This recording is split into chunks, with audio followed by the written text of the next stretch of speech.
Don't call me sir, আমি রিহান। পত্রিকাতে আমার নামটা ভুল লেখা আছে, ঠিক আছে? আমার আসল নাম যদি পত্রিকাতে চলে আসে প্রবলেম হতে পারে। একটা কথা জিজ্ঞেস করি। বলুন।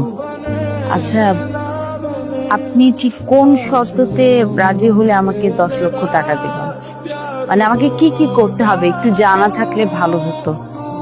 তার আগে বলুন আপনি টাকাটা দিয়ে কি করবেন? আমি একজন ক্যান্সার পেশেন্টের চিকিৎসা করাবো, উনি আমার মা। তো 10 লক্ষ টাকা দিতে আসলে কিছু হবে না, আরো অনেক টাকা লাগবে। আপাতত 10 লক্ষ টাকা হলে কিছুদিনের জন্য হয়তো বা, ডক্টর বলেছে 20-25 লক্ষ টাকা লাগবে মিনিমাম। তো তার আছে। ভাইয়া, বেসিক্যালি আপনাকে আমি 1 বছরের জন্য বিয়ে করতে চাই, এগ্রিমেন্ট ম্যারেজ। এখানে এগ্রিমেন্টের পুরো ডিটেলস দেওয়া আছে, যেখানে লেখা আছে আমি আপনাকে 1 বছরের জন্য বিয়ে করবো, ঠিক 1 বছর পরে আমি আপনাকে ডিভোর্স দিব। এই পুরো বিষয়টাই ফেক, বুঝিয়ে বলি। বেসিক্যালি আমার ফ্যামিলি একটু প্রেশার আছে, আমার বিয়ে করতে হবে, আমি বিয়েটা করতে চাই না।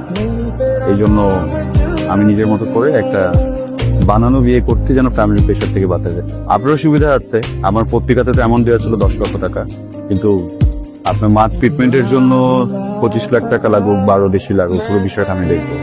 এটা নিয়ে আপনার টেনশন করতে হবে না। আপনি কি রাজি? পারিয়া, আমি বুঝেই বলছি।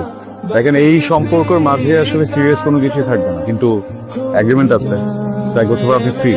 তবে আমার হাতে সময় একটু কম, যদি রাজি থাকেন তাহলে বলুন আপনি রাজি। আমি সরি, আমি আসলে পারবো না এই কাজটা করতে। খুঁজারে চলে এসছি। হ্যাঁ বেবি, না এমন মেয়ে তো খুঁজে পাচ্ছি না আমি। মাত্র একটা মেয়ের সাথে মিটিং করছিলাম, ওকে দেখে মনে হচ্ছিল ওকে হবে, বাট ও এগ্রিমেন্টের কথা শুনে ভয় পালিয়ে গেল। টেনশনই হয়, 1 বছর তো কোনো সলিউশন বের হয়ে যাবে। হ্যালো।